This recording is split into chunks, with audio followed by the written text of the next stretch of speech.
I'm going to squeeze my filling now for the dumpling. That's not a good idea. Hi everybody, welcome back to another episode of Giri's Kitchen. This week, we're gonna be making... Today I'll be making Chinese New Year dishes that you would often see in an Asian household when we're celebrating Lunar New Year. And these are the things that I often eat that my parents make for us as a family. So I can't wait to share with you. And let's just jump into the cooking. I'm gonna make the dumpling skin now. I have regular AP flour. I did a cup and a half, but I think it just depends on however much that you're making. I'm gonna add in just room temperature water little by little, and I'm just gonna use my chopsticks and stir it in. And once it comes like a shaggy dough, I can probably get my hands in there and work it. This dough needs a little bit time to rest, or else it'll be too hard and stiff to knead out, and I'm spilling water everywhere. It should look like this. It's like little bits and pieces, so it's not like a cohesive dough, but it's kind of like tendrily. That's what you want, but keep the water beside you just in case, and you can take it off your chopsticks and use your hands to knead it. It's not very, very smooth, but it's okay. We'll let that rest and do its thing. Don't mind the sound. That's Oni bro getting his protein powder in.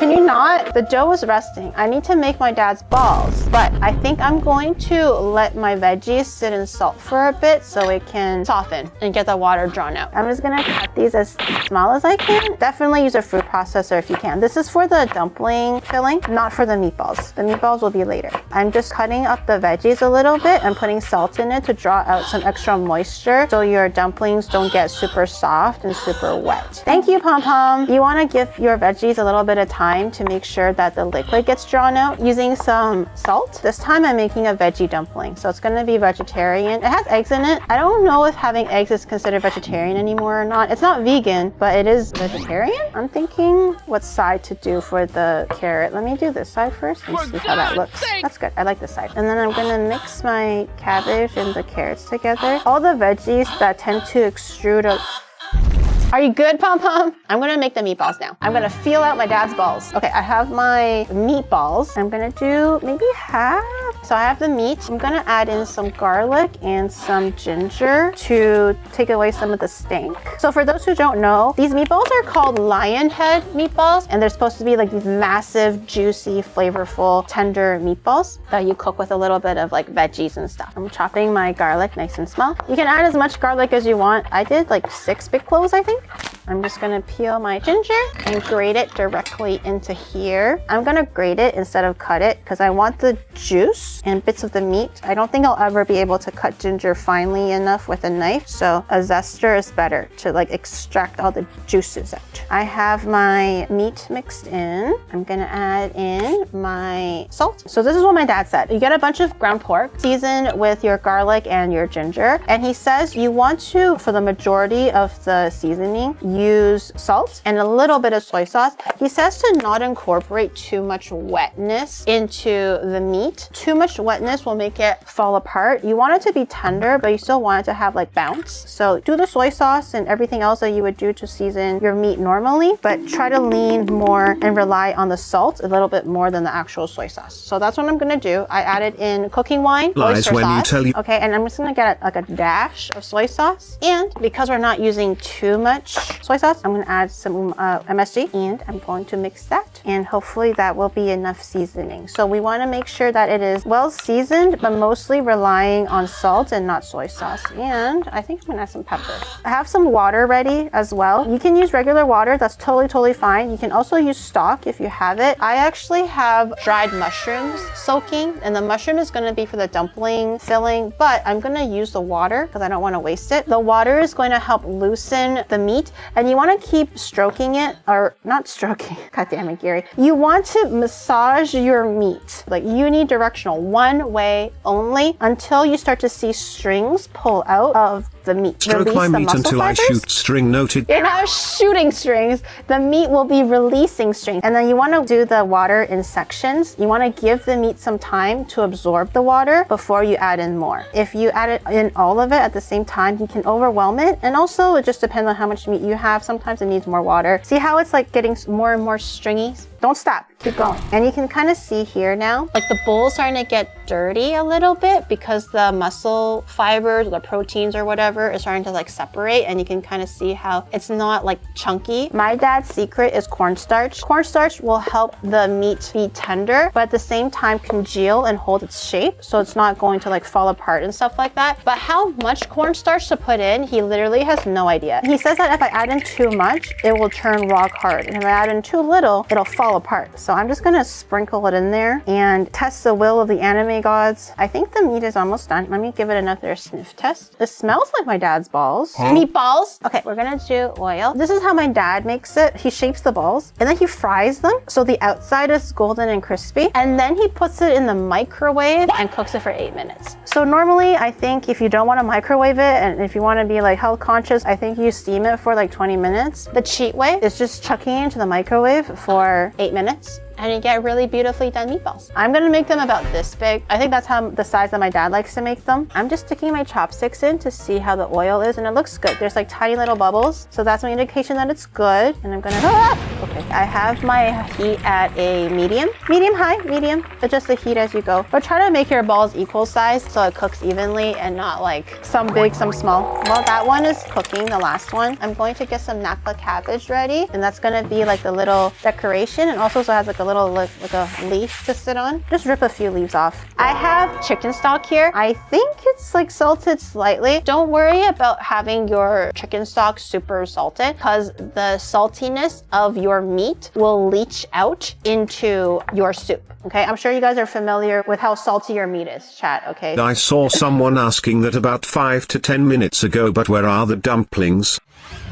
Does it look like I started making the dumplings? What do you mean, where the dumplings up your fucking ass? So you want to put enough stock in here to cover half or maybe 1/3 of the way of your balls. I'm going to squeeze my filling now for the dumplings. That's not a good idea. Okay, I'm gonna grab my mushrooms. I'm gonna take the hard stems off the mushroom. I'm gonna do my garlic. I have my garlic. I'm gonna do a little bit of chives as well. You don't have to. Like, all the vegetables that you want to add in are all like optional. It can be literally whatever you want. Next step, I have extra firm tofu, and this is gonna be like the meat portion so that it's like a bit more filling and a bit more voluptuous of a filling. But you wanna try to get it as firm as you can. This is extra firm just so that less liquid. It makes the dumpling dough go by a lot quicker. I'm gonna shred it. Same thing with the carrot, I think. I was gonna add in eggs as well, but I think this is enough. So I'm just gonna go ahead and season it now, I think. So I have salt. I'm gonna have MSG, of course. I had the garlic in there earlier. I'm gonna add in some sesame oil. I would have used white pepper, but I think I don't have any, so I'm just gonna do black pepper instead. You can just season this however you like. I'll do a little bit of oyster sauce. A little bit of saltiness and sweetness. And this is like vegetarian, so you can taste this and see how you like it, or add more ingredients as you go. It's not that bad, but it's a little salty. The dough has been resting for a while. I'm gonna dust my board, also my dough, and then you wanna grab your dough and make sure your dough is rested, not stiff. Normally what my mom does is she makes the dough in the morning, and then we make dumplings in the evening to make sure that the dough is like definitely rested. But obviously for stream, we can't do that. So you just take it and squeeze it into like a noodle. If you're really professional and you have a good grasp of how to do the dumpling skin, you can actually just yank off the tip, and there's like a proper way of yanking it. Actually, can I try yanking it?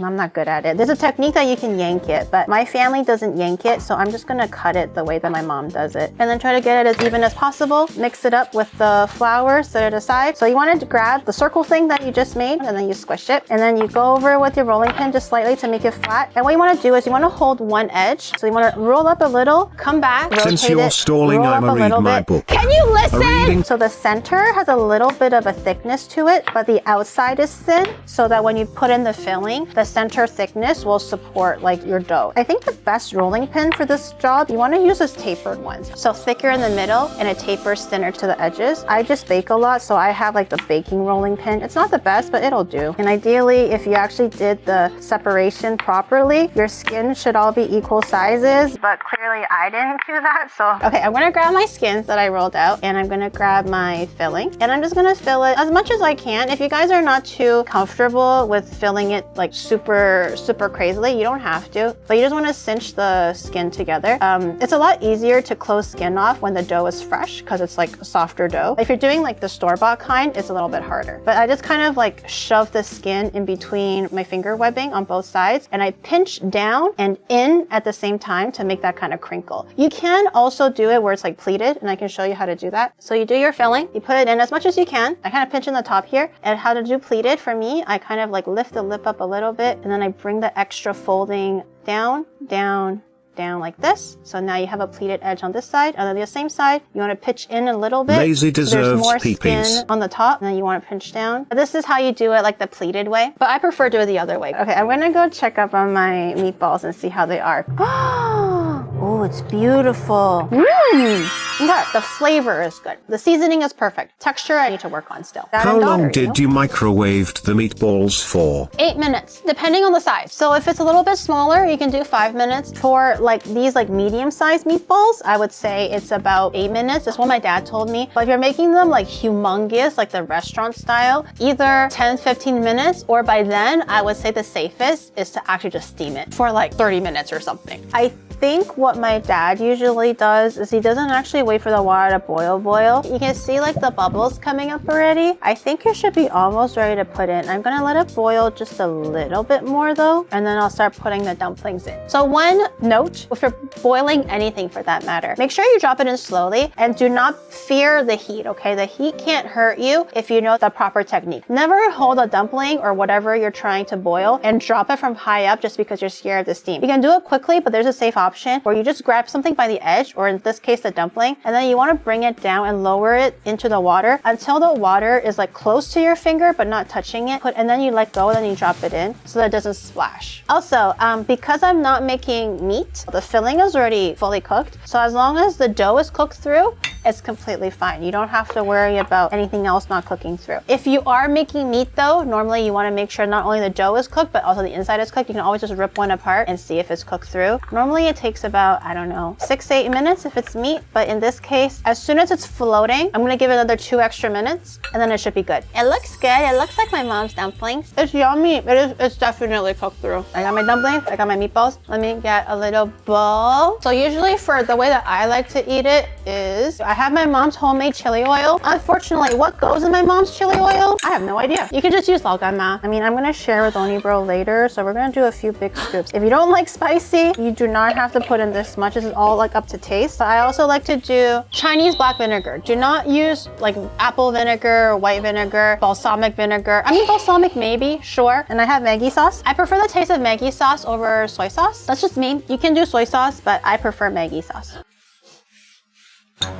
Oh dear. Here, take a look at my meatballs. It's seared on the outside because we were frying it, but it's cooked on the inside. And I think it looks pretty juicy. Like I said, it's not like objectively as good as my dad's, but I'm gonna go try it and give me an opinion. Okay, I'm gonna try my dumplings again. The skin is like chewy, but really like tender and like has a nice teeth feel to it. Wait, what? Hold on, wait. Before everyone starts laughing, stop! 6.5 overall or a specific dish? Because the flavor is good. I do agree that it needs more moisture. It's drier than the alabaster desert. I even said that I know that it's a little dry than my dad's balls, okay? But is 6.5 just the balls or is it both together? Dumplings need more meat.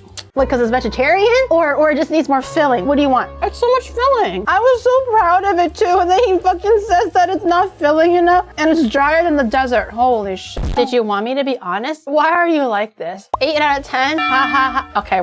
Get out. And here we have our completed dishes. We made vegetarian dumplings and it turned out really yummy. And we made a simple chili soy sauce vinegar dipping sauce for the dumplings. And lastly, we have the lion head meatballs. It's definitely not as good as how my dad makes it, but with practice, hopefully I'll be able to make it just as good as him. But I think overall it turned out pretty good. Ignore Onibro's rating. He is confused and not thinking in his right state of mind. So if you ever try it out, please let me know how it goes for you guys. And what is your favorite food to eat for Lunar New Year? Leave a comment down below. And I post very regularly, so make sure you click the like button, subscribe button, notification bell, all those things so you can keep notified of my next video. And I'll see you guys in the next one. Thanks for watching, everyone. Bye!